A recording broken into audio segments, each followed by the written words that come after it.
The old house stood silhouetted against the dying light, its windows like vacant eyes staring out at the overgrown garden. It had been years since anyone had lived here. Since laughter had echoed through the halls or footsteps had disturbed the dust motes dancing in the sunbeams. Now only the wind dared to wander through the rooms, whispering secrets to the tattered wallpaper and the cobwebs that draped the furniture like ghostly shrouds. Alara, a young woman with eyes the color of storm clouds and hair like spun moonlight, stepped cautiously inside. She ran a trembling hand along a cracked window pane, her touch leaving a smear of grime on the glass.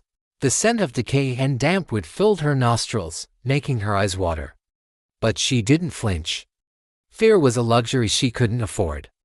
The house had been in her family for generations, passed down from her great-great-grandmother, the enigmatic Eliza Doone. Legend had it that Eliza had vanished without a trace, leaving behind a legacy of sorrow and a house brimming with secrets. Now the property was Alara's by inheritance, but she had never set foot in it before today. Her brother Finn, with his easy smile and carefree laughter, had always scoffed at their grandmother's story.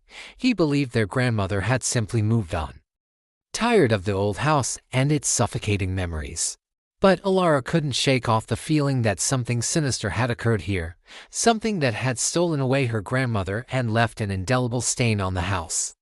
She ventured deeper into the house. Each room she explored offering a glimpse into a life long gone. A rocking chair lay overturned as if someone had fled in haste. A half-written letter rested on a desk, the ink faded, and the words illegible. A child's doll lay on the floor, its porcelain face staring blankly ahead, as twilight deepened, casting long, eerie shadows. Alara discovered a hidden door behind a bookcase in the library, heart pounding in her chest. She pushed it open, revealing a narrow staircase that spiraled down into darkness. Curiosity and a growing sense of unease compelled her to descend the stairs. At the bottom, she found herself in a dimly lit chamber. The air was thick with the scent of mildew and something else. Something sweet yet cloying, like overripe fruit. In the center of the room stood a pedestal made of black marble, and on it rested a silver locket.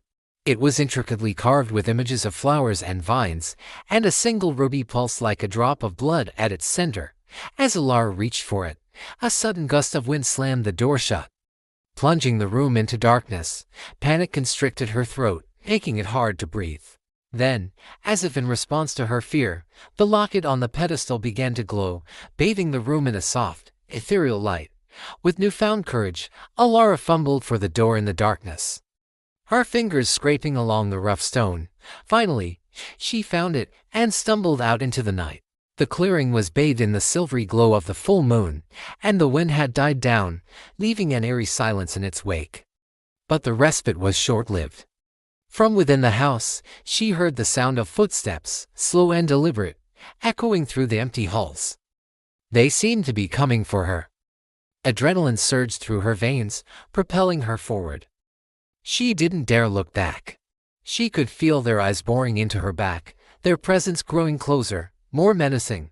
As she stumbled through the undergrowth, the locket clutched tightly in her hand. She knew she wasn't alone in the darkness. Something, or someone, was following her, drawn to her like a moth to a flame. And as the first rays of dawn touched the horizon, Alara realized that she had not escaped the house, not really, for the echoes of the lost still lingered within these walls. And she had become one of them now.